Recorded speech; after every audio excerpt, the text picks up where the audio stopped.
Hi, I'm Jim. And I'm Jeff. Thanks for listening to the Stanching Tyranny Hour. Pour yourself a cup of coffee and pull up a chair while we start the march toward liberty. That doesn't make sense. How does one march while in a chair? Good question. You can figure it out. You're the engineer. Well, stay tuned and we'll let you know on 1450 AM WPG. Good morning, everybody. Good morning. Thank you for joining us. Another Stanching Tyranny Hour coming up. Yeah. And boy, we have a lot to talk about.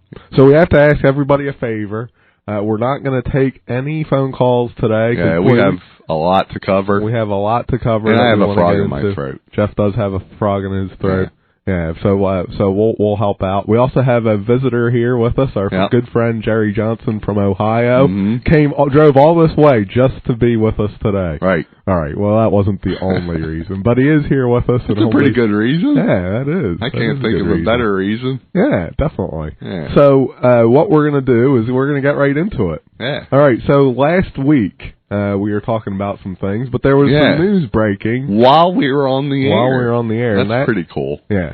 And that is the news of Cyprus, the country of Cyprus, an island out in the Mediterranean, I think. Yeah, it's a neighbor of Greece. Yeah. They're an island nation in the Mediterranean. Yeah.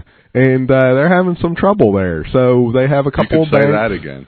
Couple banks that are going to basically default, close down. Yeah. They declared a banking holiday, just to reverse a little bit. Yeah. And the European Central Bank is demanding that Cyprus come up with about $10 billion right. To they want $10 billion if the Eurozone is to continue with their emergency funding of the banks. In other words, they have this emergency fund that they use to help keep troubled banks going. Right. And they've said to Cyprus, okay, well, we'll keep using that to keep your banks going. We'll give you the $10 billion, but you got to come up with $5.8 billion on your own. Well, they raised it. And now it's $6.7 billion. It's $6.7 billion. They raised it, yeah. All right, so but we're talking about last week. So as of last week, right. What Cyprus said was, all right, well, what we're going to do is we're going to levy a tax, quote unquote, on all bank deposits of between 6 and 15%. Was it?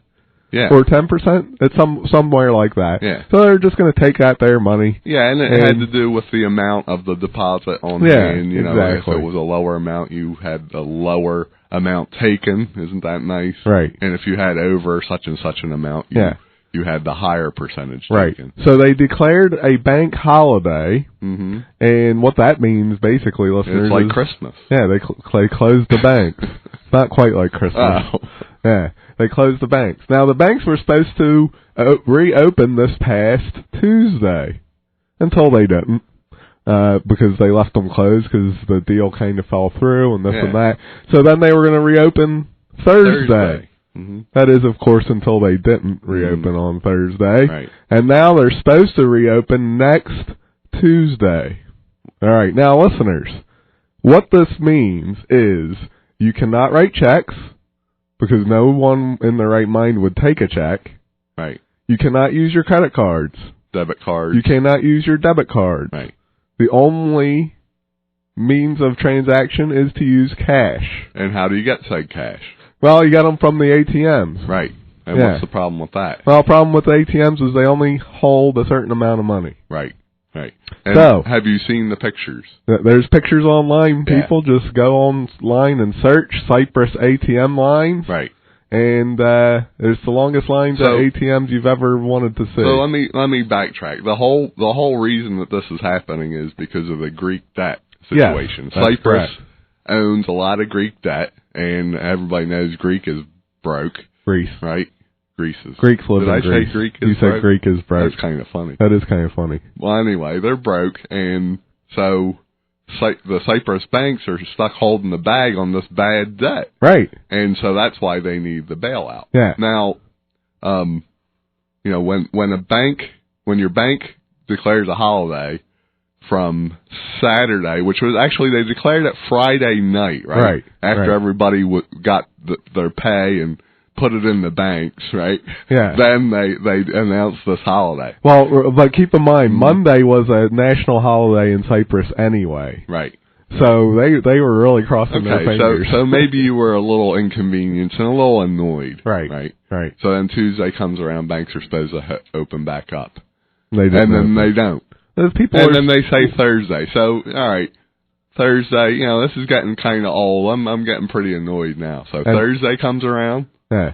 Banks aren't going to be open until the following Tuesday. Maybe.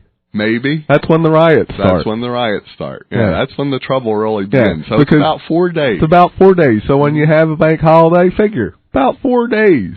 And the riots are going to start in about day 4 or 5, thereabouts. The firebombs. Because that's when people start to realize, you know what? This is real. Right. This is a real deal. There's problems going on here. Right. So the latest is, again, they're hoping to reopen the banks on Tuesday. Right. And they've done away with that whole, anywhere from 6 to 15% off of everybody. No, they've changed that. Yeah, the Parliament shot it down. They did, yeah. Much to the satisfaction of the depositors, actually. Right, because the whole issue is the depositors say, well, we got this insurance. Right. Much like the FDIC insurance we have in the good old USA, they have insurance up to $100,000 worth of deposits. So they're like, well, golly gee, we shouldn't have to take a hit because, we got this great insurance and whatnot. Yeah. So what they're now talking about doing is keeping the deposits 100,000 and below intact. The insured deposits. Keep that segment intact. Right. And if you have more than that, which is the uninsured deposits, 40%. 40% of the uninsured deposits. Yeah. How's that sound, listeners? Yeah. That sounds pretty sweet. Yeah. Well, so at least it's not 100%. Yeah. Yeah. So that's the issue. So what happens is, what are they worried about? Well, I'll tell you what they're worried about. When they open those banks, what do you think's going to happen, listeners? Easy. Yeah. Guess what? Everybody's going to be showing up at the bank wanting their money. Right. And that is a huge problem. And why is that a huge problem? Well, because of the way banks work. Right. And that comes under the fractional reserve system, which our whole system is worldwide designed on. Yeah. And it's a big problem. And we've painted this picture before, all right? Remember, if you deposit your money at the bank, they don't have it sitting there in a pretty little package with a bow waiting for you to come pick it up. They don't loan it to people either. They might not have it in a pretty package. They might have it in a shoebox, though, right? No, they don't have it in anything. Well, here. Let me read this to you. This is interesting. I found this on in an article. It refers to Wikipedia. So it says here, most people would be surprised to learn that they are legally considered creditors of their banks, rather than customers who have trusted the bank with their money for safekeeping. But that seems to be the case. According to Wikipedia, in most legal systems, the funds deposited are no longer the property of the customer. The funds become the property of the bank, and the customer, in turn, receives an asset called a deposit account. That deposit account is a liability to the bank on the bank's books and on its balance sheet. Because the bank is authorized by law to make loans up to a multiple of its reserves, the bank's reserves on hand to satisfy payment of deposit liabilities amounts to only a fraction of the total which the bank is obliged to pay in satisfaction of its deposits. Right. So they don't have the money. They don't have the money. So that's it in a nutshell. This is called fractional reserve banking, and it's what we were put under when we were taken over by the Federal Reserve all the way back in 1913. So, just to put it in a simple example, we have Jerry here, Jerry Johnson from Ohio. Say hi, Jerry. Hello there. How you doing? And Jerry, you're the bank. All right. Congratulations, Jerry. Yeah, you're the bank. It's a good business. Good business. Jerry is the bank, and Jeff is the depositor. All right. So Jeff goes. So I had some money to put in the bank? You have $1,000. That's unusual. All right. So you have $1,000. You go into Jerry and you deposit your $1,000 with Jerry. All right, here you go, Jerry. I'll keep it safe for you. Yeah, Thank you. He's keeping it safe. Thank you. Now, I, Jim, would like to buy a new car. Oh. Or it would be a used car, probably. A new used car? Yeah, a new used car. Right. All right, for a couple of reasons. Mm-hmm. So I go into Jerry and I say, Jerry, I need about $10,000 or thereabouts to buy a new car. Mm-hmm. Or a used car. Because can you buy a new car for $10,000 these days? Yeah, so I shouldn't even say new car. No. So I want to buy a new used car for $10,000. And what do you say, Jerry? I have some papers for you to fill out. Yeah, so I have some papers for you to fill out. I fill out the papers, and next thing I know, Jerry deposits how much into my account so I can buy a new car, used car. New used car. $10,000. $10,000. It just appears. Now, Jerry, how much money did you have sitting in your vault there? Well, so far I've collected $1,000. Right. But you just loaned me $10,000. Well, that's what you asked for. Well, right. So how does that work exactly? Well, it's the magic of fractional reserve banking, listeners. Yeah. So Jerry doesn't have to have the $10,000 to lend me the $10,000. Yeah, but wait. The really cool part is, all right, so Jerry's got my $1,000. Right. He just loaned you $10,000, which you don't really have. Right.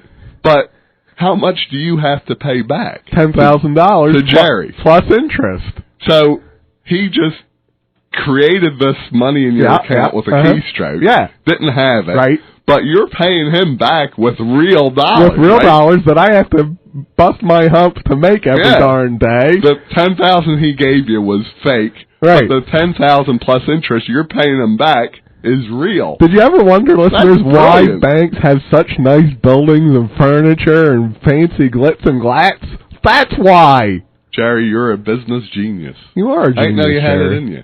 Well, it's safe for me because the money's insured, so I'm not going to lose any money. Right. Exactly. Right. And obviously you're too big to fail. Yeah. Right, Jerry? Well, all I need is one more $1,000 deposit. I got more money to spend. Right. That's right. That's right. Mm-hmm. So if Jerry can attract more people to come and deposit more money into his bank, the more he can lend out, and the bigger, fancier buildings he can get, and the bigger executive bonuses he can get, like Jamie Dimon and all that. Yeah. Yeah. How's that sound, listeners? So that's called leverage, right? That's what they call that in the banking world, leverage. So the bank can use leverage to lend out much more than the physical deposits it has on hand. Now, there used to be a rule as to how much that was, and I think it was 10-1. And if the problem is, you look at banks and you start to look at what their leverage is, and you start to see that banks, for the most part, especially these too big to fail banks, are over leveraged. Yeah, well, to the point of 19 plus. Well, that's where J.P. Morgan is, right around 19, thereabout. Now, J.P. Morgan, correct me if I'm wrong, but aren't they too big to fail? Of course. Yeah. They're one of the biggest, I think. Right. And so that's where we're at. Yeah. And that's the problem with fractional reserve banking. Yeah. So this isn't the first time though that we've had to deal with a banking holiday, is it? No. This rings familiar from one of our politicians, doesn't it? It sure does. Yeah. We have a clip on that. Yeah, we almost had one. I don't know if listeners realize this. We almost had one. Yeah. If you can play that first clip, Scott. Play that, Scott. There, that one. I mean, literally, one of the early discussions we had in Chicago in preparation for the administration, our transition team out there, we got together, I think it was 30, 35 economists, all left, right, center, and what did we talk about? The first question they wanted to raise with us is whether we might have to call a bank holiday. A bank holiday. Yeah, a bank holiday. That's good, Scott. You can go ahead and stop that.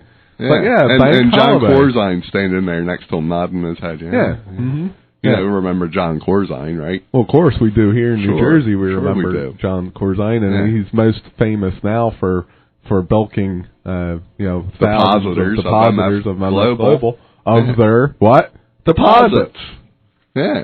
I wonder how John Corzine likes jail. By the way, I wonder. Well, he from what I understand, he's not in jail. Oh, right. He's never been right. charged with anything. Oh, that's right. Yeah, he's not in jail. He's part of the Goldman Sachs gang. Yeah, so he got off scot-free. Mm-hmm. But if you went in and held up a bank, boy, you think you'd get off scot-free? I can tell you to that. But he can just take depositors' money and I guess just, that's just the way it is. Right.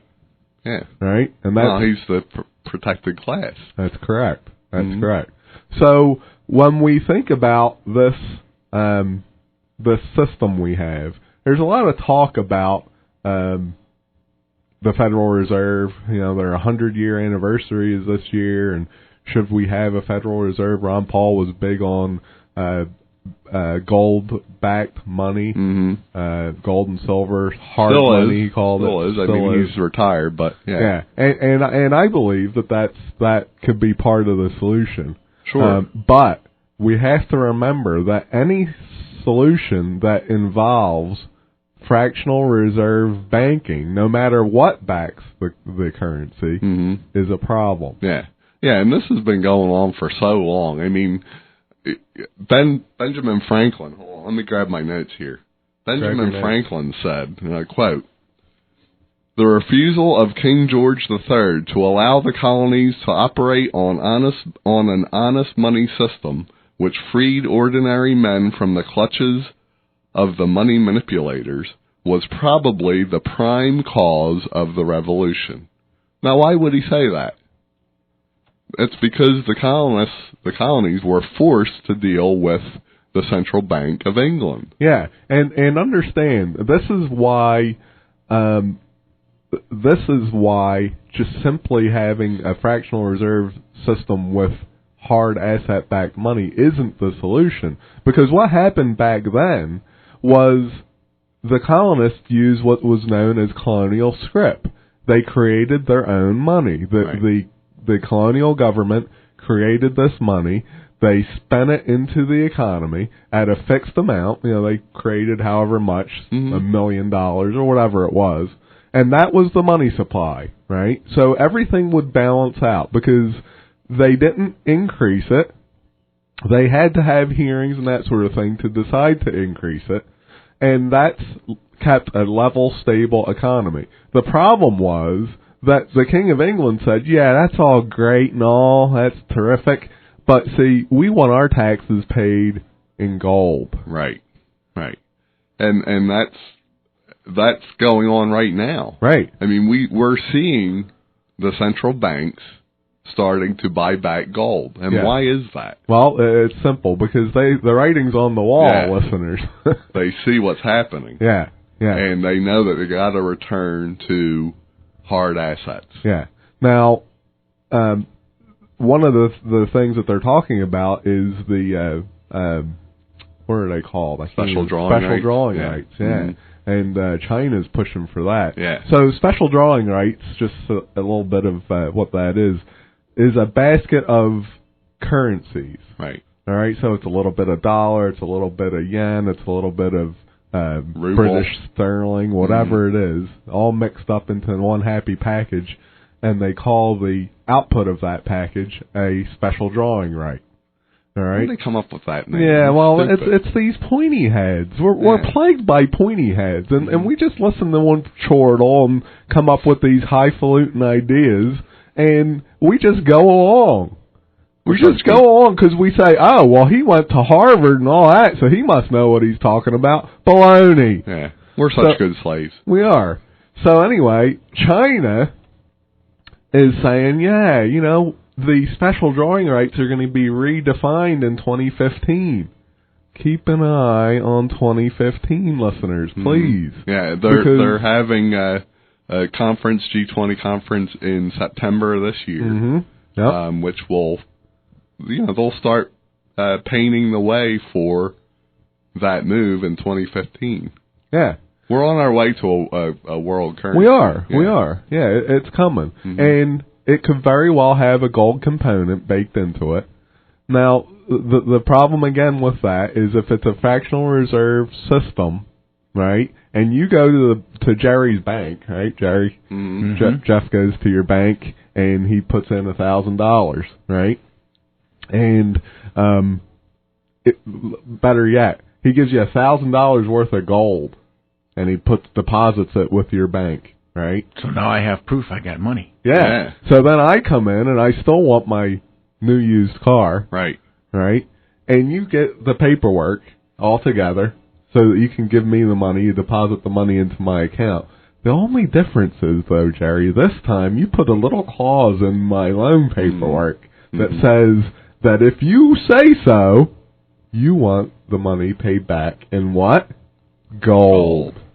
Well, right? That makes sense. I have to have gold on hand. Sure you do. Sure you do. So the only problem with that is, does Jim have the gold? No. Oh, I got this crummy car, and it just cost me money, and I never should have bought it in the first place. It's always breaking down. Now I need new brakes, and the carburetor's broken. And the tires. Well, and all. Cars don't have carburetors anymore. Well, yeah. I know it's a used car, but that's it really... was $10,000. They have fuel injectors. They don't have carburetors. But they haven't had carburetors for 20 years. All right. Even longer. Well, anyway, 30. it keeps breaking down on me. Okay. Right? Yeah. So then the phone rings, I pick it up, and it's Jerry. And Jerry's saying, we're having a little bit, Jeff came in, he wanted his darn gold, pain in the neck. Jerry, always causing trouble. No, So, I'm not going to say it that way. I'm going to say, by the way, you're past due. Let's see some cash. yeah, only you're going to say gold. Yeah. So I want gold. I want now. gold. You got to pay back that loan in gold. Yeah. Forget so that's that a problem for me because now I got to come up with the gold. Right. See, and that's how the bankers end up. That is how it used to work, and that's how the bankers end up with all the gold. And not to get off topic too much, because I do want to get back to Cyprus, but isn't it interesting that Germany just attempted to repatriate their gold? Yes. Because their gold has been held in banks in New York and in London. Right. And our response was, okay, we'll give it back to you. Give us about 7 years. Yeah. Now, at the same time, this is really interesting. You have the whole thing going on over there in Africa. Where is that, Mali or something? Mali, yeah. Yeah, in Mali. Now, if you look at the economics of Mali, it's really interesting to see that they're a gold mining country. That's one of their exports is gold.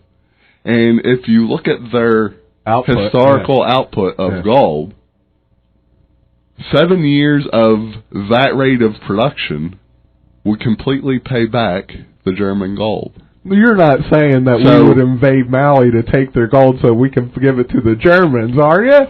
That would never happen. The math works. That would never happen. The math works out perfectly. No, we're America. We do everything that's on the prim and proper.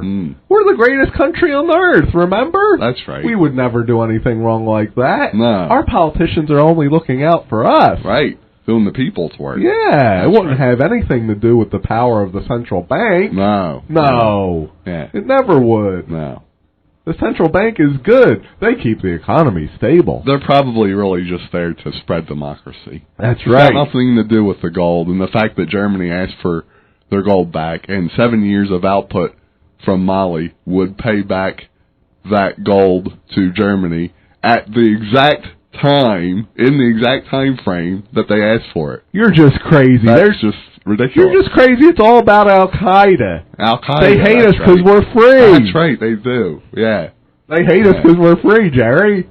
Well, you want the American government to watch out for other countries so that I can make sure I keep my money. Yeah, that's right. Jerry's that's got right. the gold. See, Jerry's getting it. he is. All this banking thing. He's sitting there, the banker. Now he's starting to think, I can make this work. Good deal. I can make this work. So Cyprus. So they're taking the deposits. They're calling it's a tax, right? Correct. So they're calling it a tax. They're calling it a tax. So that begs up the question about the insurance. Now, they originally had the percentages where everyone would be affected, and they changed that to not affect the insured deposits. So if you have less than the insured amount, then you're not going to be taxed. But if you have over the insured amount, you're going to be taxed at 40%. Correct. So let's talk about insurance, because we have the same setup here in our country, FDIC, and everybody says, don't worry, we got the FDIC, it's federally insured. If you go over to the last tab there on the computer, there, the bottom clip, Ben Bernanke just listen, everything is The bottom fine. one. We got insurance there. If you can play that clip. Okay. The bottom clip. Donald Judd, CBS News. I was wondering if you could tell me how, if a run on the banks happens in Cyprus, how that might affect U.S. markets. And also, is it possible for the U.S. to levy a tax on regular deposits here, or why not? Well, as someone mentioned, Cyprus is a tiny economy, and I don't think that these issues, as worrisome as they are, and as concerned as we would be for the Cypriot people, I don't think that they have direct implications for the U.S. economy. The only way that they would create a problem would be if the runs became contagious in some sense, if depositors in other countries lost confidence. But at this point, I'm not aware of any evidence that that is in fact the case. The argument the Europeans are making is that Cyprus is a very unique situation, very different situation, and indeed it is quite unusual to have a banking sector as large as they have relative to their economy. In terms of the United States, the FDIC was founded, I think, in 1934, and insured deposits, and they're very proud of the fact that no one's ever lost a dime of insured deposits. And during the crisis, the response of the government was, in fact, to increase the level of deposit or account sizes that were insured. So I consider that to be extremely unlikely in the United States. That is until they just reduced it back in to January. The pre-crisis amount. You knew that, listeners, right? Yeah. They reported that loud and wide on the news, didn't they? Yeah. That they reduced the amount of FDIC insurance. Yeah, they had raised it to give us all confidence in the banks, right? And they just reduced it back down to the pre-crisis levels. Yeah. But interestingly enough, Ben, he has a certain track record. We'll get to that in a minute. Yeah. But what he was referring to about the unique situation in Cyprus is really clever what they're doing. What they're doing from I'll call it from a PR standpoint, because that's what it really is these uninsured deposits, which are over the $100,000 amount, they're spinning it to say, well, we have a lot of offshore accounts from the Russians. Yeah. And a lot of that money is, just these offshore accounts. They're basically trying to, hide their money. Yeah, and it's the Russian mafia. It's the Russians, and, it's their money. And, so in other words, let's put it to them Russians because they're dirty anyway. So we'll just take their money. That's how they're spending it. Yeah. Yeah. Yeah, and let's talk a little bit about the FDIC. Yeah. So the FDIC. So you don't need to worry, do we, listeners? So what is it? It's $250,000, was it? I don't remember. I think that's what the number is. Yeah. Yeah. Are insured. Right. Amounts up to that much. Correct. Are insured. Anything above that is not insured. Right. So here's the question. The question is how much money does the FDIC have to backstop these deposits? Well, they surely must have at least the amount of the deposits on hand. The amount of deposits on hand right now is $9,283 billion. So that's how much is $9 trillion. $9 trillion. Okay. 9,283 billion is 9 trillion.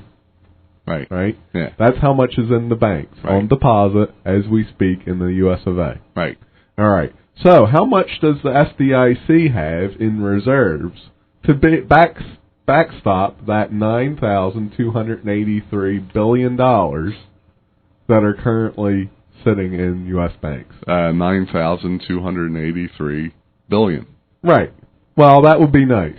Yeah. Except for the fact that the FDIC currently has available $25 billion.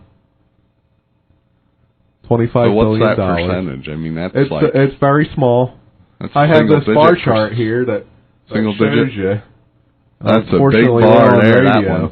Yeah. But and that FDIC insurance bar is a wee little bitty bar. Yeah.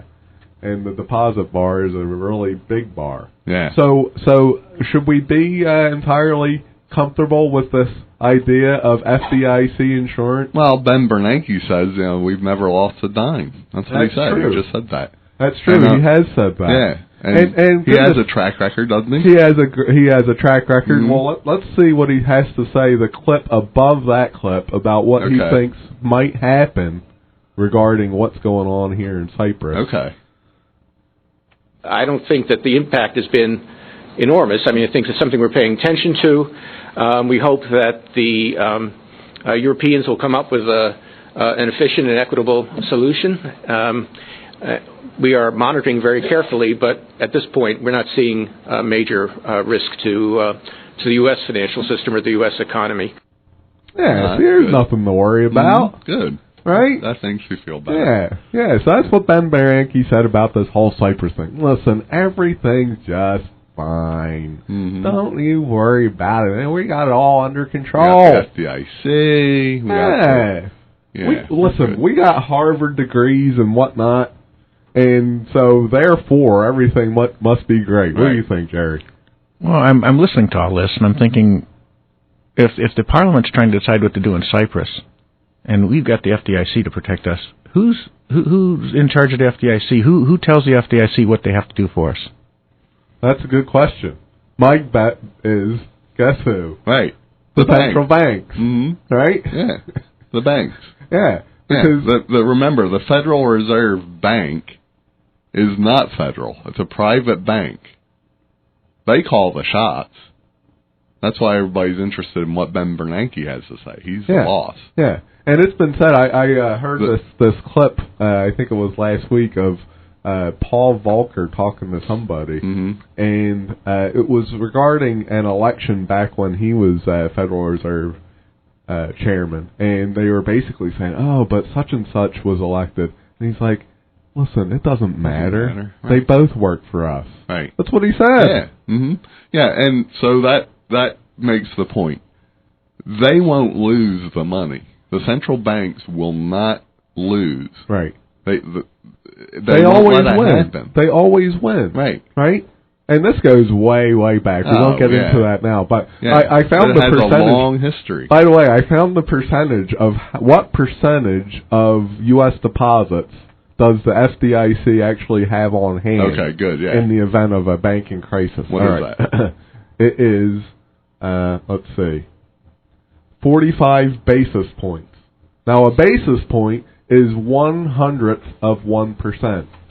So we have 45 hundredths of 1% of actual deposits on hand. So don't you worry, listeners, because if you have your $100 in the bank, you'll get your 45 cents.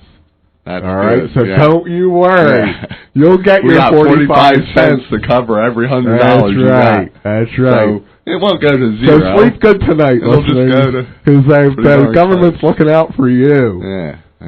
But great. let's we have some clips of Ben Bernanke's track record. Yeah, he does have a track record, so let's go to that one.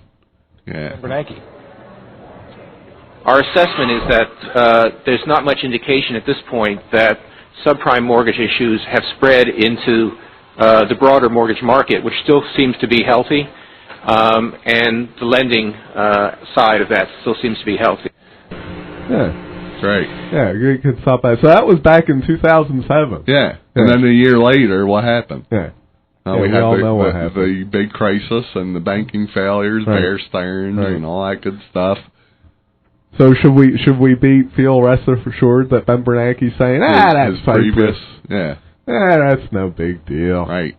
Right. Don't you worry about it. Well, let me tell you something, listeners. Ben Bernanke isn't worried about it. No, he's not. He doesn't have to worry. The central bank always gets their money. Right. Always. And we've talked about it before. You have currency wars, which we're having right now. You have trade wars, which we're having right now. But ultimately, the debt has to be repaid, one way or the other. And when it ultimately gets repaid, it will be repaid in hard assets. Right. Gold, land, oil. It won't be paid back in dollars because they're not worth anything. And that's part of the deal that Cyprus tried to do with Russia. Yeah. was to hand over basically their gas reserves. Yeah, they have a lot of natural gas, yeah. And Russia's like, we'll just wait it out. Yeah. Well, why do you think that's the case, listeners? Yeah, it's brilliant, really. Because here's the deal. Russia's thinking, well, we'll just let it crash. Let them crash, and then you get the assets on the cheap. Yeah. You go in there and clean up after the crash, and you get everything at a discount. Right. That's what they do. Yeah. That's what central bankers do, because it's not only about money, it's about power, and it's about control. Right. Right? It's all about who controls the money. When we hand over our ability to create our own money to a central bank, they're going to control it. Mm-hmm. And it's not what the Founding Fathers intended to do. That's why the revolution was fought. It wasn't the Tea Party and because they wanted a tax on tea. That's all a bunch of malarkey that they teach us in grade school. Right. When they should be teaching us about how money works. It's all a very complicated game. And it's been said over the years that if people really knew what we're doing, there'd be lynches.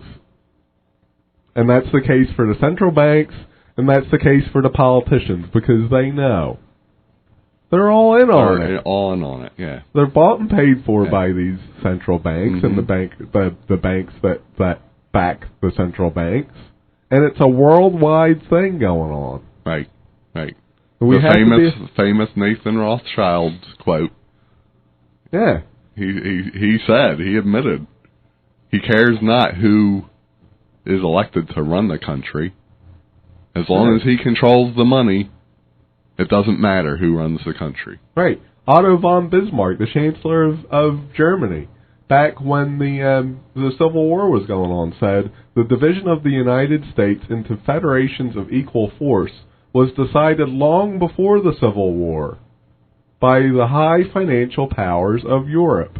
These bankers were afraid that the United States, if they remained as one bloc, as one nation, would attain economic and financial independence, which would upset their financial domination over the world. Right. When the Civil War was fought, you know what it was really about? It was about money. Of course. Yeah. Lincoln made the greenback. The greenback was like the same as the colonial script. And it was our own money. It wasn't borrowed from a central bank. Our government created the money, debtless money, and put it out into circulation to stimulate the economy. It wasn't borrowed from a central bank. Right. The Rothschilds didn't like that. No.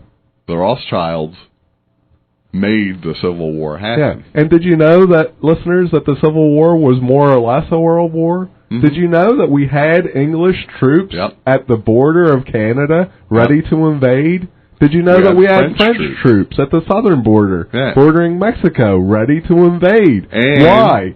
Because we had Russia. And we had Russia was on our side. Yeah, because they didn't want to see that happen. Now, it just turns out Russia didn't have a central bank. No. And the Rothschilds vowed at that point to make them pay. They did. For doing that. And what happened in the early 1900s? About 100 years later, the Bolshevik Revolution. Yeah, it wasn't 100 years. It wasn't very long. No, whatever. But basically, he got killed, right? The Bolshevik Revolution. Right. It's all about the money. That's the point. So the thing to remember is that when we hand over our power to create money to a central bank, we're handing over control. Right. Now, the way it can be is that the Congress can make the money. Literally. With no debt. Can create the money, spend it into the economy, and that's what runs the economy. That's the way it used to work at the mint. You know, with the mint, the whole idea with the mint was that you would bring your silver to the mint. Let's say you had some silverware, some actual silver cutlery. Yeah. Bring it to the mint. They would melt it down and mint you some coins. And you'd leave the mint with your coins. And you could spend those coins. That's the way it used to work. Yeah. And because you didn't have the central bank calling the shots. Right. Right?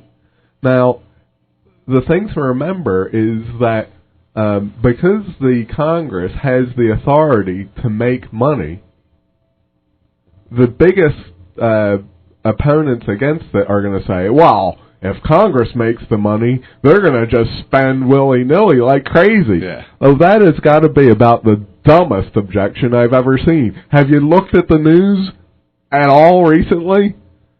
We're broke. We're broke and they're already spending like crazy. The central bank is a politician's best friend. Absolutely. And let me tell you why. Because with a central bank, they can borrow the money from the central bank. You, listeners, taxpayers, will not see the results of that immediately. You won't see it immediately.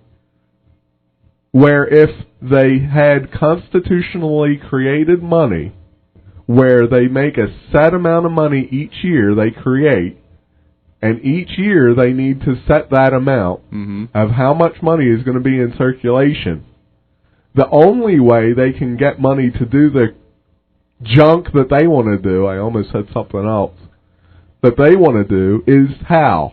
To tax you. Right.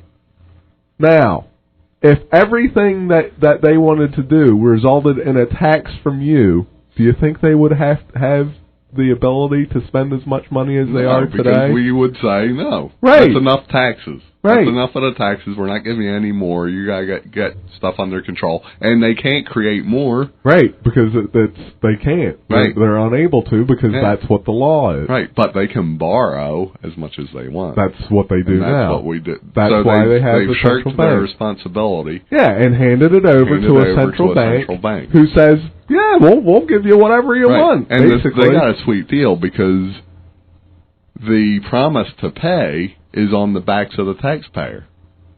Right. That's what's guaranteeing their payments. The taxpayer is paying back the central bank. Yeah.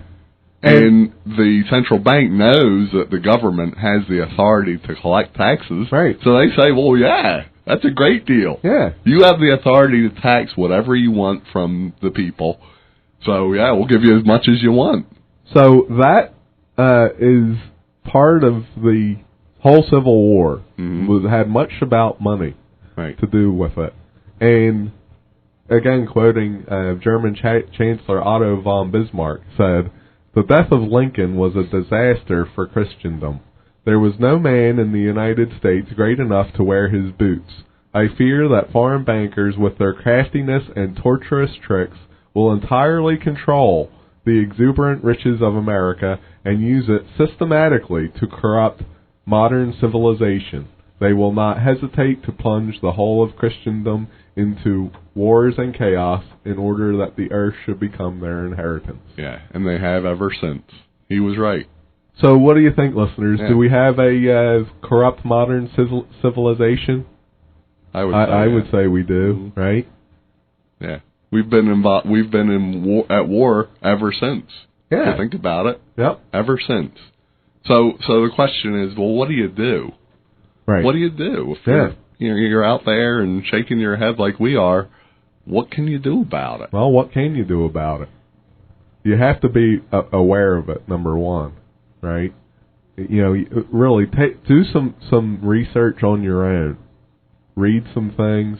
Here, I'll give you a video to watch. Go to YouTube and do a search for The Secret of Oz. It's a documentary by a guy named Bill Still.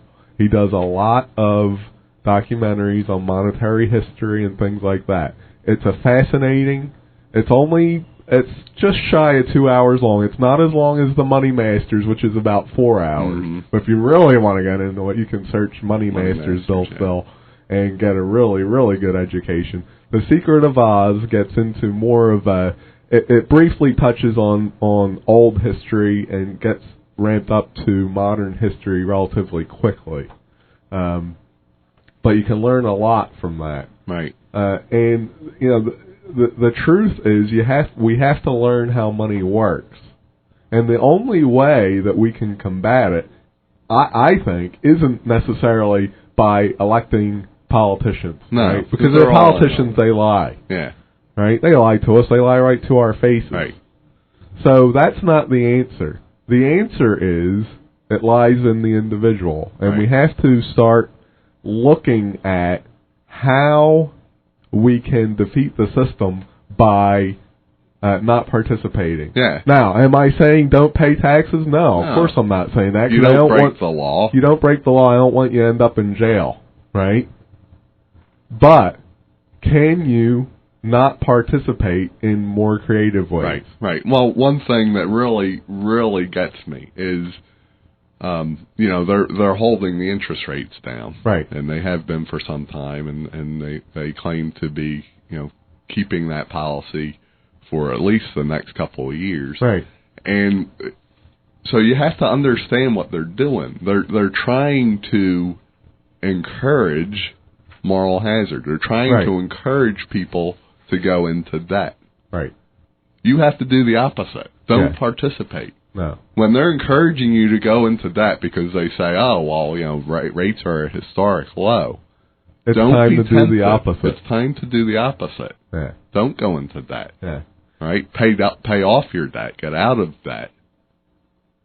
Right? Yeah. That's because that's what they want us to do, is to go into debt so that ultimately they can gobble up the assets that are behind the debt on the cheap. And that's what it's all about. And also, on the political end of things, talk is going to start to come about the Federal Reserve again. That's probably going to be talked about again this year. Yeah. And we have behind that also the SDR renewal in 2015. Right. Right? If you feel like you want to make a political play or a statement to your representatives about what they should do, the thing to tell them is that the Federal Reserve should be abolished, and we should not have fractional reserve banking, and we should have constitutional money. Right. They're the three things. Abolish the Federal Reserve, right. Go back to constitutional money, and no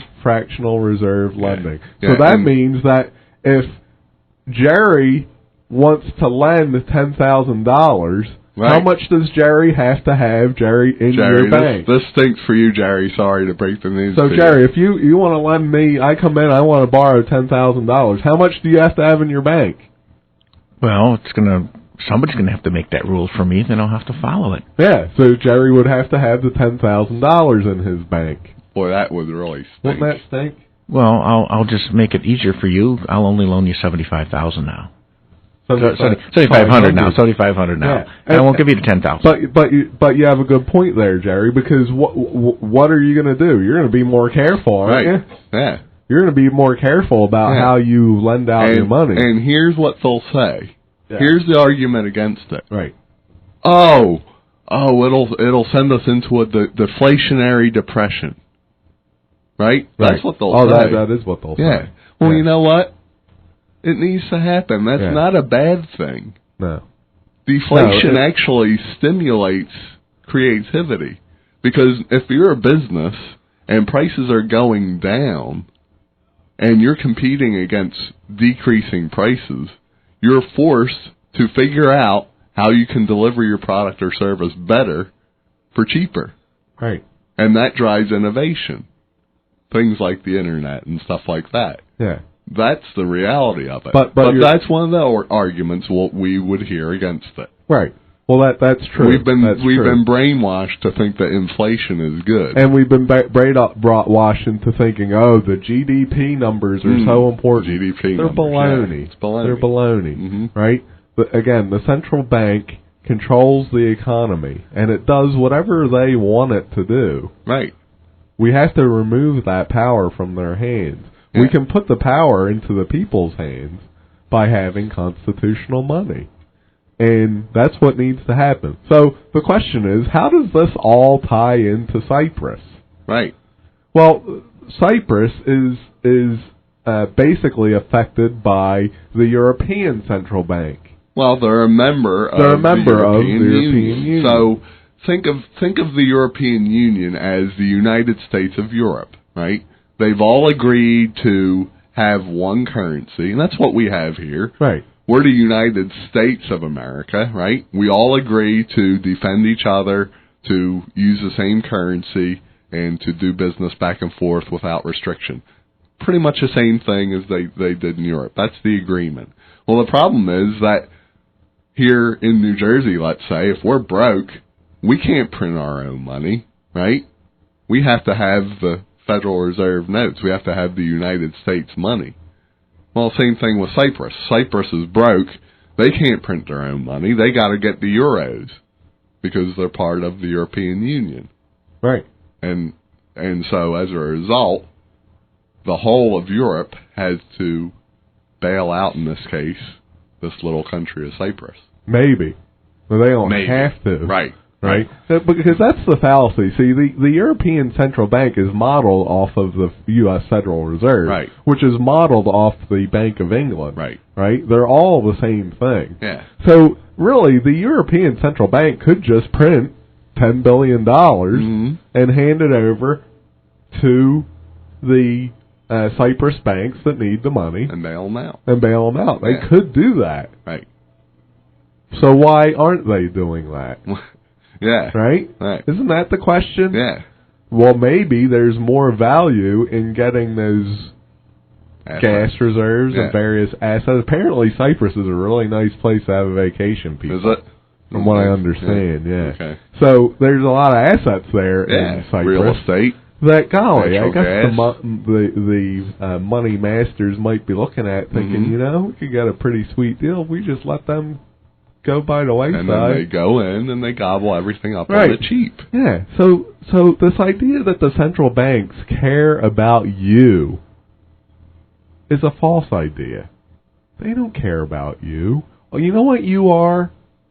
You're just a cog in the wheel to make sure that they get their money. Their money, right. That's all they are. Yeah.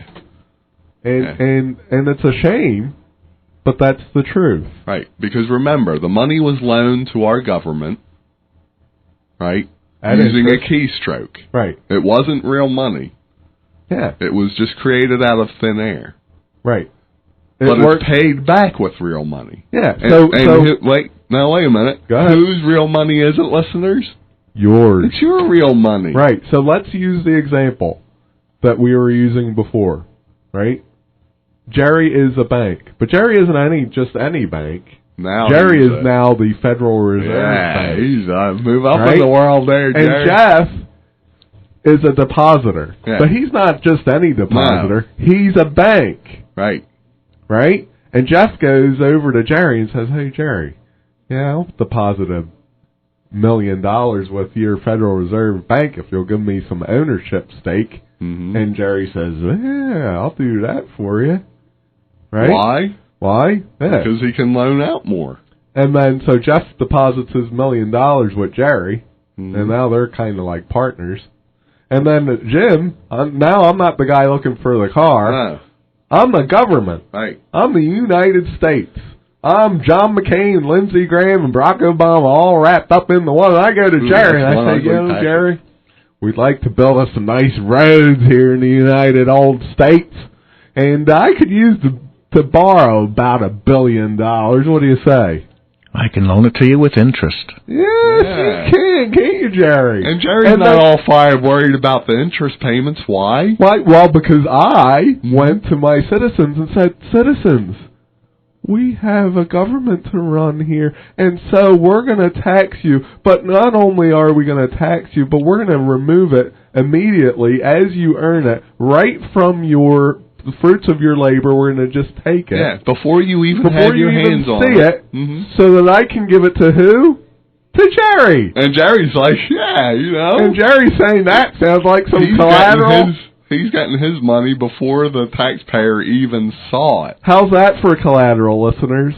So when you wake up in the morning and your kids come downstairs and it's a great day and they want to go outside and play, give your kids a big kiss because they're collateral. Right. That's all they are. Every hour of their working life is paying Jerry. Yep. Are you proud of yourself now, Jerry?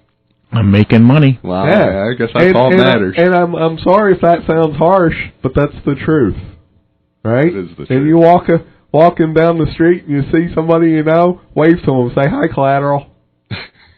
That'd be I think we should just start calling each other Collateral. Yeah. Because, listen, Jerry's going to get paid.